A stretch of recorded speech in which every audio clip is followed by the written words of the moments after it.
On June 18th, 1954, in the hushed, wood-paneled corridors of the Quai d'Orsay in Paris, French diplomat Pierre Mendel held a dossier marked Confidential Defense. The numbers inside seemed impossible. Soviet factories in the Ural Mountains were reportedly capable of producing a T-54 main battle tank every 4 hours. To the French General Staff, still traumatized by the humiliation of 1940, it was absurd, a piece of Soviet propaganda too ridiculous to take seriously. But to the SDECE agents who risked their lives gathering the intelligence deep behind the Iron Curtain, it was something else entirely. It was a death sentence written in cold industrial arithmetic. It was the day they knew with chilling certainty that the balance of the Cold War had already shifted. This is the story of a devastating truth that was too terrifying for the French military establishment to believe, and how the denial of simple facts reshaped the entire strategic landscape of the post-war world. In the shadowy world of French intelligence, Pierre Mendel was an anomaly. As chief analyst for the SDECE, the French External Intelligence Service, he was a man who lived by facts and data. Unlike the ideologues and glory-seeking generals who populated the corridors of power in post-war France, Mendel was an old-school professional. A former resistance fighter and graduate of the École Polytechnique, he saw the world not through the distorted lens of Cold War rhetoric, but through the clear prism of strategic reality. His loyalty was to France, and his duty was to provide the unvarnished truth, no matter how uncomfortable. His network stretched from the factories of Czechoslovakia to the military installations of the Soviet Far East, the eyes and ears of French strategic intelligence.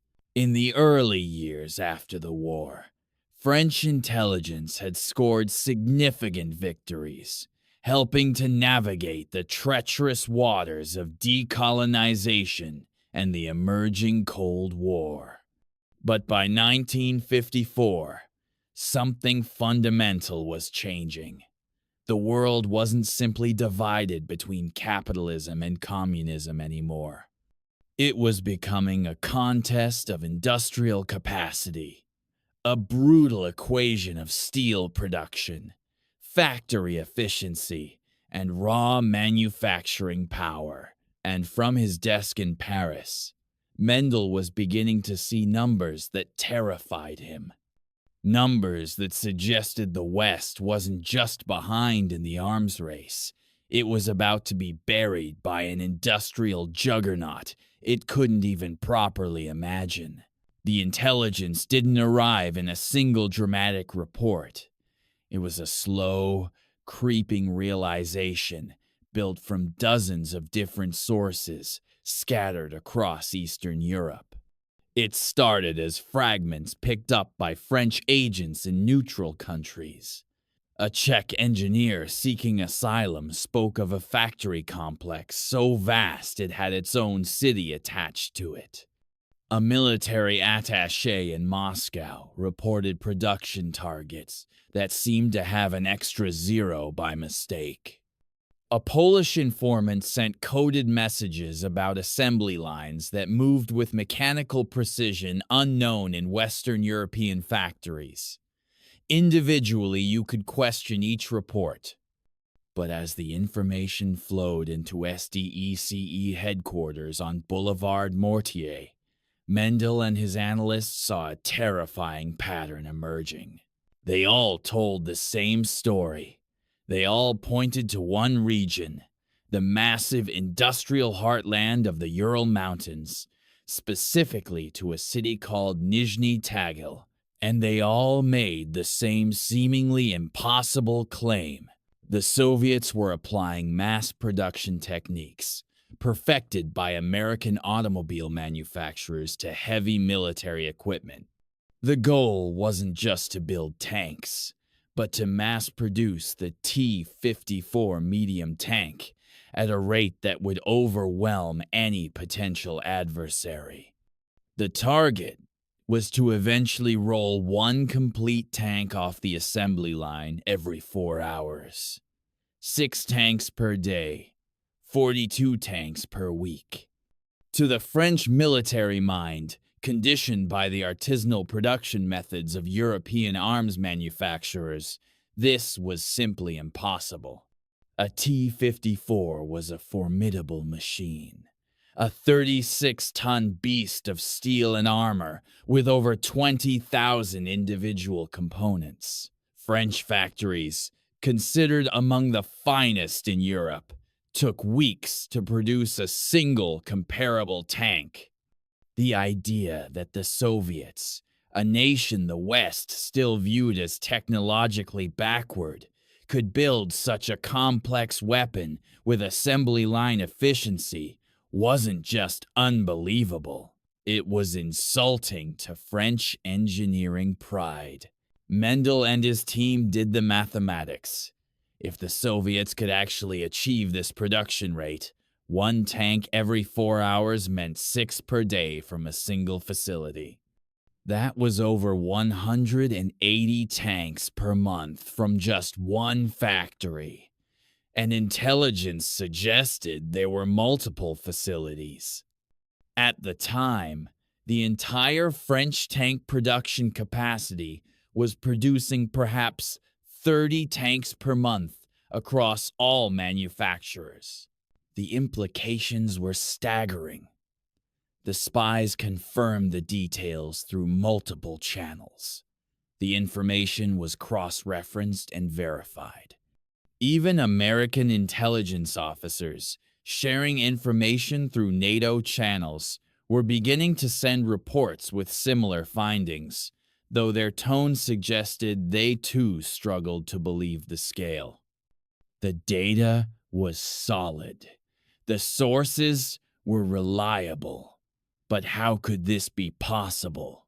How could a workforce composed of what Western propaganda portrayed as oppressed laborers, former Gulag prisoners, and peasants forcibly relocated from collective farms achieve this level of industrial efficiency? How could a totalitarian state, supposedly crippled by bureaucratic inefficiency and political purges, mobilize manufacturing capacity that rivaled or exceeded Western capabilities? In the Western worldview, particularly the French perspective, still shaped by memories of Soviet military incompetence in the early days of World War II, industrial superiority was synonymous with democratic capitalism and European engineering tradition. The Soviets had neither. Therefore, the reports had to be exaggerated.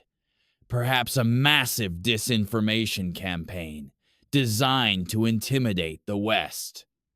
The alternative was too horrible to consider.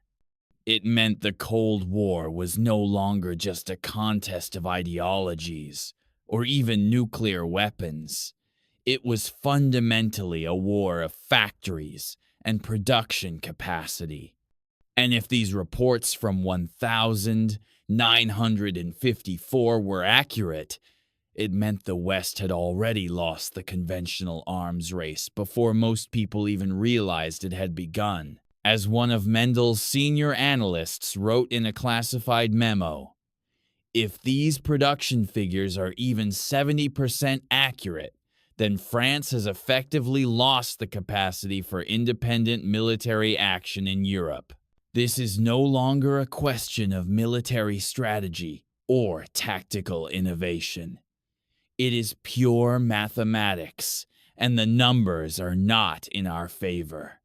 Half a world away, in the industrial heartland of the Soviet Union, the impossible was becoming brutally, efficiently real. In the Ural Mountains, on the site of what had been a desperate wartime evacuation of Soviet industry, a monster had taken shape.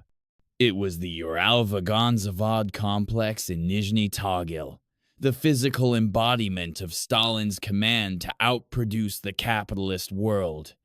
And there was nothing else quite like it on Earth. Designed by Soviet industrial planner Viktor Petrov, the main production facility was a cathedral of steel and concrete that stretched for over 2 kilometers. The assembly hall alone could contain multiple football fields. To supply the voracious appetite of the production line, the facility had its own railway network, its own power station, and even its own housing complexes for workers. The entire city of Nizhny Tagil had effectively been rebuilt around the factory, a perfect example of Soviet central planning applied with ruthless efficiency. But the real revolution wasn't the scale of the buildings. It was the philosophy inside. Soviet industrial planners had studied American mass production techniques with almost religious devotion. They had analyzed Henry Ford's assembly line principles, Frederick Taylor's time motion studies, and adapted them to military production. The goal was simple and terrifying in its implications. Build tanks the way Americans built automobiles.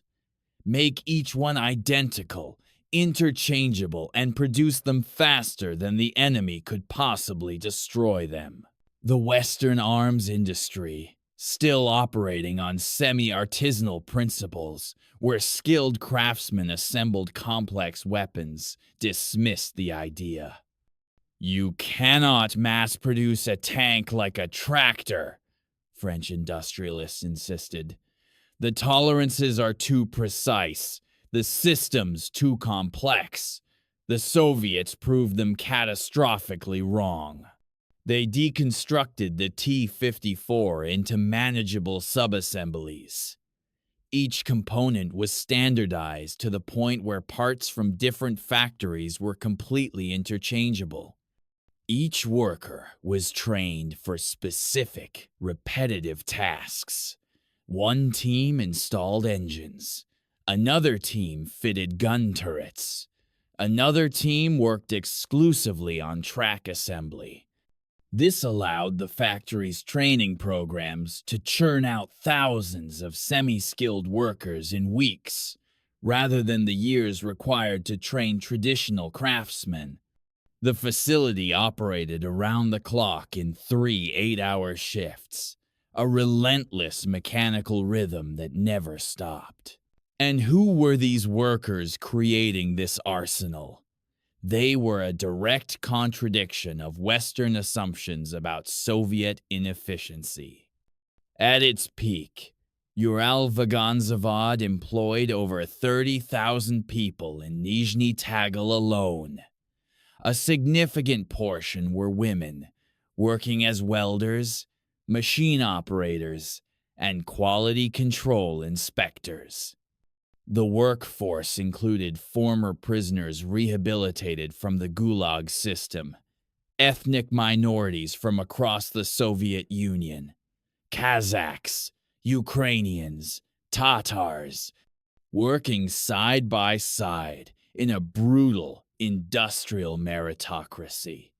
They worked 6 days a week in conditions that would horrify Western labor unions. Their collective effort produced a constant mechanical thunder, the sound of Soviet industrial might. This was the very system the West loved to mock as inefficient and backward, and they were about to demonstrate production capacity that would fundamentally reshape Cold War strategic calculations. The early days had been difficult, plagued by quality control issues and production bottlenecks.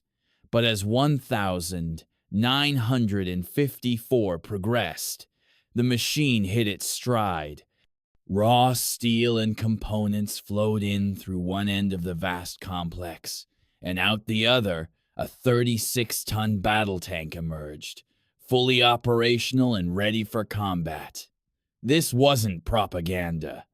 This wasn't exaggeration. It was a new kind of warfare, industrial warfare, and the Soviet Union was deploying a weapon the West had no answer for.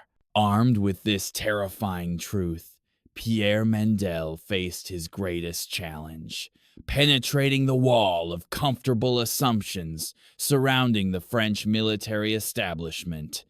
It was a barrier built of post-war pride and willful ignorance, and its chief architect was the Minister of Defense, General Pierre Koenig. Koenig was a living legend, the hero of Bir Hakeim, where Free French forces had held off Rommel's Afrika Korps in 1942. A career military officer who embodied French martial pride. He saw himself as the guardian of France's military honor and independence. He was also profoundly invested in a particular narrative about Western military superiority. More than anyone in the government, Koenig was responsible for the myth that French military technology and tactical doctrine were inherently superior to Soviet mass production approaches. When Mendel requested an urgent meeting to present the SDECE findings on Soviet tank production, Koenig's reaction wasn't curiosity or concern. It was barely concealed irritation. The meeting took place in Koenig's ornate office, surrounded by paintings of Napoleonic victories and symbols of French military glory. Mendel laid out the evidence methodically. The production figures from Nizhny Tagil, the assembly line photographs obtained by agents at enormous risk, the analysis of Soviet industrial capacity, the projections showing Soviet tank production outstripping the entire NATO European force structure within 5 years. Koenig's response was dismissive to the point of contempt. "The Soviets cannot build tanks at such rates," he declared. "They are capable of producing tractors and crude artillery, perhaps, but precision military equipment requires a level of industrial sophistication they simply do not possess. This is obviously disinformation designed to intimidate us." That response wasn't just a throwaway comment. It was a perfect distillation of the Western mindset. To Koenig and his generation, the Soviets were the same force that had been surprised and nearly destroyed by the German invasion in 1941. They had won through sheer numbers and Allied material support, not through industrial sophistication. The idea that such a system could now outproduce the West in military hardware was, in Koenig's worldview, simply impossible. It contradicted everything he believed about military effectiveness and Western superiority. Mendel tried to press the issue. His agents had specifics.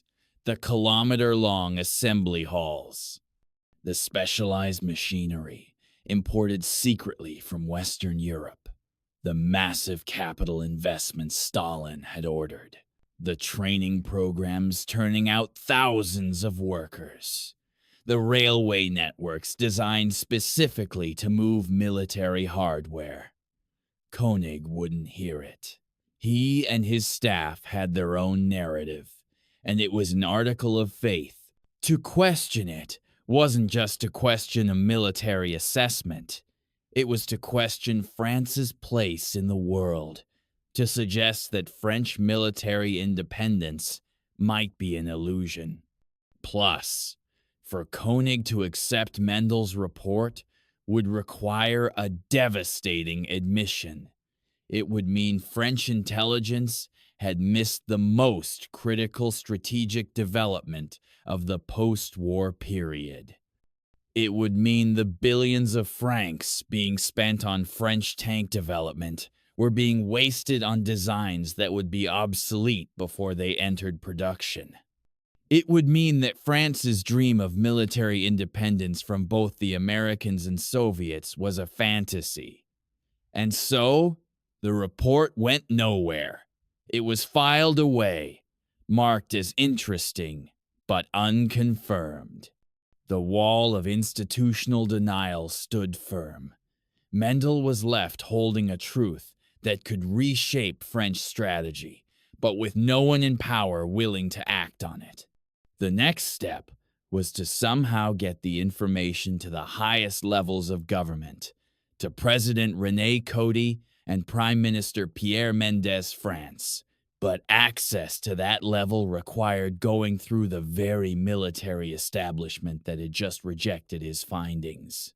Presenting uncomfortable facts to the French government in 1954 was a delicate and often dangerous exercise. Whether at the Élysée Palace or the Matignon, the atmosphere among the political elite was defensive and fragile. France was bleeding itself dry in Indochina. The empire was crumbling. The government was plagued by instability, with prime ministers rotating through office every few months. In this environment, strategic reality took a backseat to political survival and the preservation of comforting narratives. Into this fragile ecosystem, Mendel's report on Soviet industrial capacity was a potential political bomb. The French political leadership's view of the Soviet Union was complex and contradictory. They saw it as a genuine military threat, hence participation in NATO. But they also clung to assumptions about Soviet backwardness, about the superiority of Western technology and organization.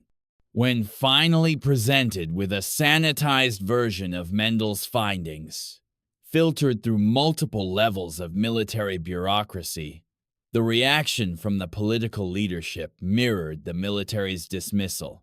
The numbers were too large. The implications too disturbing. These production figures must be inflated, one minister declared in a cabinet meeting. Soviet propaganda designed to demoralize the West. Our own experts assure us that such production rates are technically impossible, given Soviet industrial capacity. This wasn't just political spin. It represented a genuine inability to process information that contradicted deeply held beliefs. The French political class, shaped by centuries of European history where France had been a primary military power, simply couldn't internalize the idea that a Eurasian continental power could achieve industrial supremacy in military production. Their own armaments experts, still thinking in terms of traditional manufacturing, assured them the numbers couldn't be real. Engineers from Renault and other French manufacturers testified that the tolerances required for tank production made assembly line techniques impractical. They were wrong, but they were confident, and their confidence was reassuring. The alternative, accepting Mendel's analysis, would require a complete rethinking of French defense policy and France's role in the world. It would mean accepting that France could not defend itself independently, that the nuclear force de frappe being developed was not just an option, but an absolute necessity because conventional military parity was impossible. And so, the great confrontation never really happened. It was a collision between fact and institutional inertia, between uncomfortable data and comforting assumptions. And in the Fourth Republic's chaotic political environment, comfortable assumptions always won. Mendel's warnings were not just ignored. They were seen as defeatist, possibly even as carrying water for Soviet propaganda. The analyst who had risked everything to bring the truth was now viewed with suspicion. His patriotism was questioned in whispered conversations. In the Byzantine world of French intelligence, being right at the wrong time could be more dangerous than being wrong. A single document, representing the dangerous work of dozens of intelligence officers across Eastern Europe, was filed away and forgotten. It contained perhaps the most important strategic fact of the early Cold War. The adversary's industrial capacity was growing at a rate Western Europe couldn't hope to match without American support. The decision was made not by explicit order, but by institutional refusal to see. The truth was rejected. The spies were dismissed as alarmist. Mendel's credibility was quietly undermined.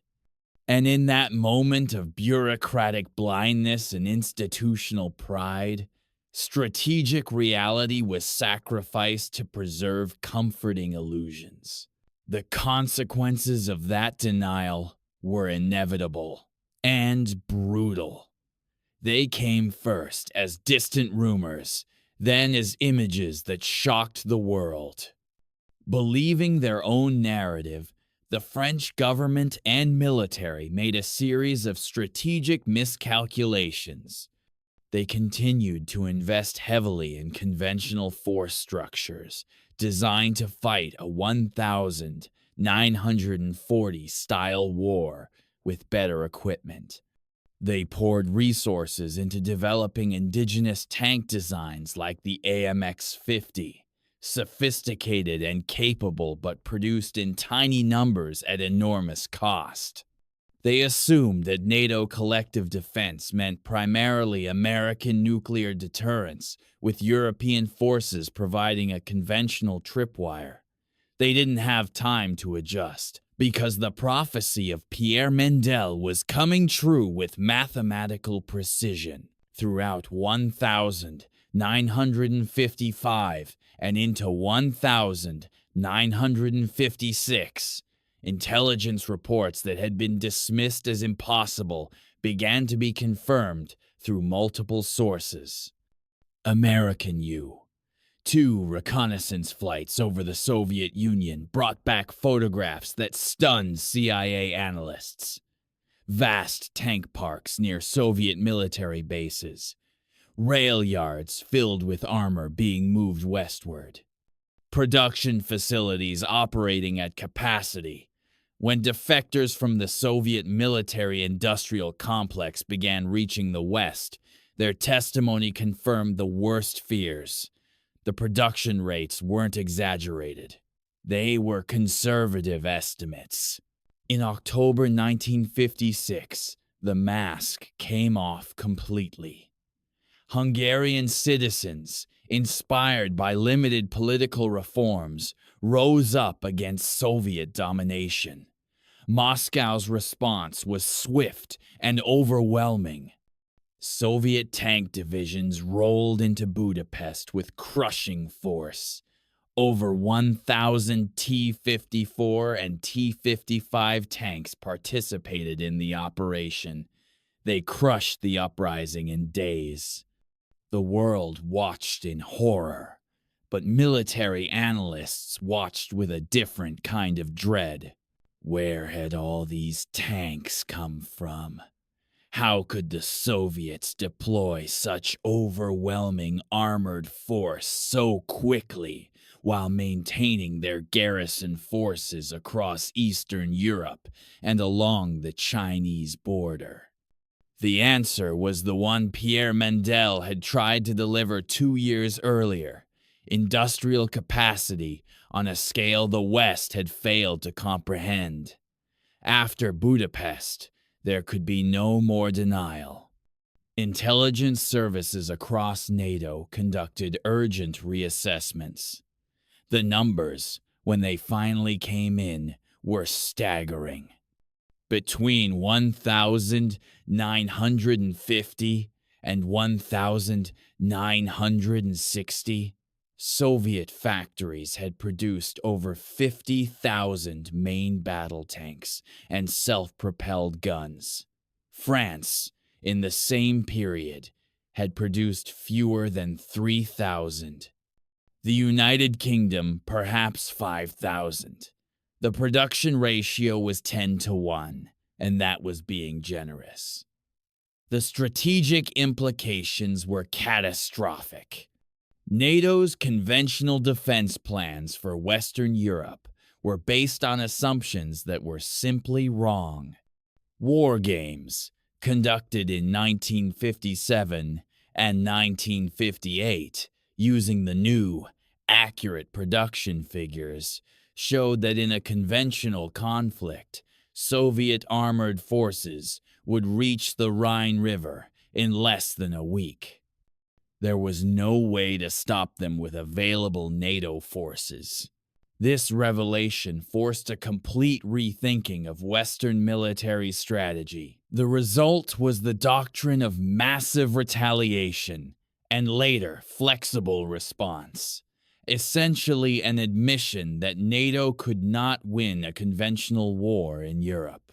Any Soviet attack would have to be met with nuclear weapons, because the conventional balance was hopeless. The strategic architecture of the entire Cold War, the nuclear standoff, the policy of mutually assured destruction, all of it was built on the foundation of Soviet conventional superiority that Mendel had identified in 1954, but which the West had refused to acknowledge.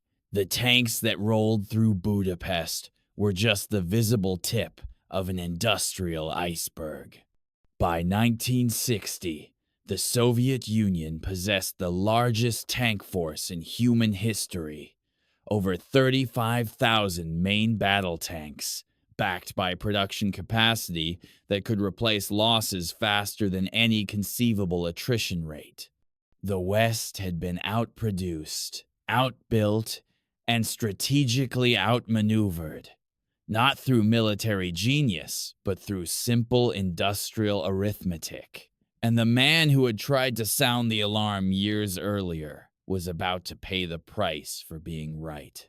For Pierre Mendel, the price of telling an unwelcome truth was steep and permanent. As the strategic situation became undeniable, his earlier warnings should have vindicated him, should have marked him as a prescient analyst who saw what others missed. Instead, he became a problem. An embarrassment to the same institutions that had dismissed him. In the paranoid atmosphere of Cold War intelligence services, being right at the wrong time looked suspiciously like having access to information you shouldn't have. After Budapest, when Mendel's 1954 report was quietly rediscovered, it raised uncomfortable questions. How had he known? Were his sources too good? The Internal Security Branch of the SDECE began a quiet investigation. His contacts were reviewed, his financial records examined, his phone conversations monitored. They found nothing because there was nothing to find. Mendel was exactly what he appeared to be, a brilliant analyst who had correctly interpreted available intelligence. But in the intelligence world, competence can look like collaboration if it makes the wrong people uncomfortable. His career trajectory, which should have been ascending after his analysis was proven correct, instead stagnated and then declined. He was quietly reassigned from strategic analysis to administrative duties. Promotion boards passed him over. His security clearance, while not revoked, was subtly downgraded. He was being pushed out, not for failure, but for the crime of being right when his superiors were wrong. But Mendel's troubles went deeper than mere professional jealousy. He had become genuinely disillusioned with the casual dishonesty of the intelligence apparatus. The willingness to suppress facts that contradicted policy preferences, the transformation of intelligence analysis into political advocacy. He began to speak more freely, perhaps unwisely, in private conversations with colleagues about the systemic failures he had witnessed. In 1958, during a restructuring of French intelligence services, Mendel was offered an early retirement package. The offer was presented as honoring his service, but the message was clear: accept the retirement or face an uncertain future. He took the package. At 52 years old, Pierre Mendel, one of the most perceptive strategic analysts France had produced, left government service. He found work as a consultant for a minor import-export firm, a position that used none of his skills and provided modest income. His extensive personal files, his meticulous documentation of Soviet industrial development, were classified under national security restrictions. They would remain sealed for nearly 40 years. He lived quietly in a modest apartment in the 15th arrondissement, largely forgotten by the intelligence community he had served. Former colleagues stopped calling. Invitations to professional gatherings ceased. He had become a ghost, erased not by dramatic purge, but by bureaucratic indifference. When he died in 1979 of heart failure, his obituary in Le Monde was 3 paragraphs long and mentioned nothing of his intelligence work. His classified files were finally declassified in 1992 as part of a routine document release. When historians finally examined them, they were stunned. Everything was there. The production figures that had seemed impossible were actually conservative. The strategic analysis had been remarkably prescient. The warnings had been clear, specific, and actionable. An analyst had seen the future with extraordinary clarity. And for his trouble, he had been marginalized, dismissed, and ultimately erased by the very system he had tried to protect. When the Cold War finally ended and the Soviet archives began to open in the 1990 seconds, the full scope of what Mendel had uncovered became clear, and the numbers were even more staggering than his 1,954 report had indicated. The Nizhny Tagil facility alone, the factory that French military experts had dismissed as impossible, had produced over 25,000 T-54 and T-55 tanks between 1,950 and 1,970. At peak production in the late 1,950 seconds, the facility was completing a tank every 3 hours and 20 minutes, faster than Mendel's intelligence had indicated. Across all Soviet production facilities, from 1,946 to 1,991, the USSR manufactured over 95,000 tanks and self-propelled guns of all types. In comparison, from 1945 to 1,991, France produced approximately 12,000 tanks, Britain around 17,000, and West Germany about 15,000. The United States, with its vast industrial capacity, produced roughly 45,000 tanks in the same period, less than half the Soviet total. Think about those numbers. A single Soviet factory complex produced more tanks than entire Western European nations managed across all their facilities over 4 decades. It wasn't even close. The production capacity that Mendel had identified in 1954 had not been a temporary surge. It was sustained industrial warfare, the militarization of mass production on a scale the West had failed to imagine. The Soviet investment in conventional forces, particularly armor, shaped every aspect of Cold War military planning. NATO's entire strategic doctrine, from the deployment of tactical nuclear weapons in West Germany to the development of anti-tank guided missiles, was a response to the overwhelming quantitative superiority Mendel had warned about. The French decision to develop an independent nuclear deterrent, the force de frappe, was explicitly justified by the impossibility of matching Soviet conventional forces. President de Gaulle, in a classified defense review in 1960, wrote that France cannot and will not attempt to match Soviet tank production. Our security must rest on nuclear deterrence and the quality of our remaining conventional forces. This was a direct admission of the strategic reality Mendel had identified 6 years earlier. The failure to act on Mendel's intelligence wasn't a failure of espionage. French agents had done their jobs brilliantly, gathering detailed information at enormous personal risk. Several agents who contributed to Mendel's 1,954 report were later arrested and executed by Soviet security services. They died believing their intelligence would make a difference. The failure was a failure of institutional psychology, a collective cognitive collapse at the highest levels of government and military command, an inability to process facts that contradicted comfortable assumptions about Western superiority and French military independence.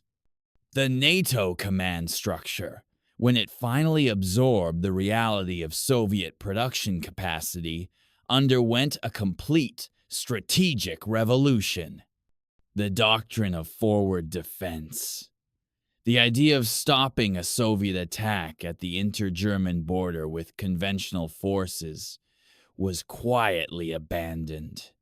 It was replaced with a strategy that assumed rapid nuclear escalation because the conventional battle was considered unwinnable. This nuclear dependency became the defining characteristic of Cold War Europe. Every major political crisis, from Berlin in 1961 to the Euro missile controversy in the 1,980 seconds, was shaped by the underlying reality of Soviet conventional superiority. And that superiority had its roots in the very industrial capacity that Pierre Mendel had identified in 1954. Military historians examining declassified documents decades later reached a sobering conclusion. Had Western intelligence services properly assessed and responded to Soviet tank production capacity in the early 1,950 seconds, the entire trajectory of Cold War military development might have been different. Earlier investment in anti-tank technology, different NATO force structures, alternative strategic doctrines, All were possibilities if the intelligence had been accepted. Instead, denial and institutional pride created a strategic gap that defined 4 decades of global politics. The spies were right. The analyst was right. June 18th, 1954 was the day a critical truth arrived in Paris, documented and verified, and nobody in power was willing to act on it. This story illustrates that history often pivots not on battlefields, but in quiet offices where uncomfortable truths are delivered and then ignored. In the end, the story of Soviet tank production and Pierre Mendel's suppressed intelligence isn't just a Cold War footnote. It's a timeless lesson about institutional blindness and the cost of believing comfortable lies over uncomfortable truths. The French government wasn't defeated by lack of information. It was crippled by an inability to process information that contradicted its self-image. France wanted to believe it was still a first-rank military power capable of independent action. The data said otherwise. Rather than adapt, they rejected the data. They built strategy on a foundation of wishful thinking. And when reality arrived in the form of Soviet tanks rolling through Budapest, the entire structure of assumptions collapsed. The conflict between Mendel's detailed reports and the dismissive responses of Koenig and the political leadership was a battle for institutional honesty. It was evidence versus ideology, reality versus comfortable narrative. In 1954, ideology won, and in doing so condemned Western Europe to decades of military dependency and strategic vulnerability. The Nizhny Tagil factory, meanwhile, stands as a monument to what Mendel's warnings had tried to prevent: the power of focused industrial production to reshape strategic reality. The factory floor, with its assembly lines, was a direct challenge to Western assumptions about the sources of military power. It proved that mass production, ruthlessly applied, could overwhelm technological sophistication and tactical excellence. When the Soviets finally collapsed in 1991, it wasn't because they had been outproduced in tanks. They still had the largest armored force on Earth. They collapsed because the same rigid central planning that made tank production so efficient made economic adaptation impossible. But for 40 years, that industrial machine had worked exactly as designed, and it had forced the West into a nuclear standoff that defined a generation. And so, the legacy of that day in June 1954 echoes forward through time. It remains a stark reminder that the most dangerous walls aren't built of concrete and barbed wire, but of institutional pride and the refusal to see what contradicts our preferred view of the world. Pierre Mendel tried to tear down that wall.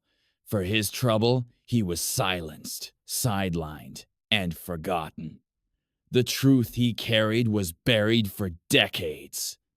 But the tanks he had counted, the factories he had mapped, they rolled through history exactly as he had predicted, reshaping the world in their wake.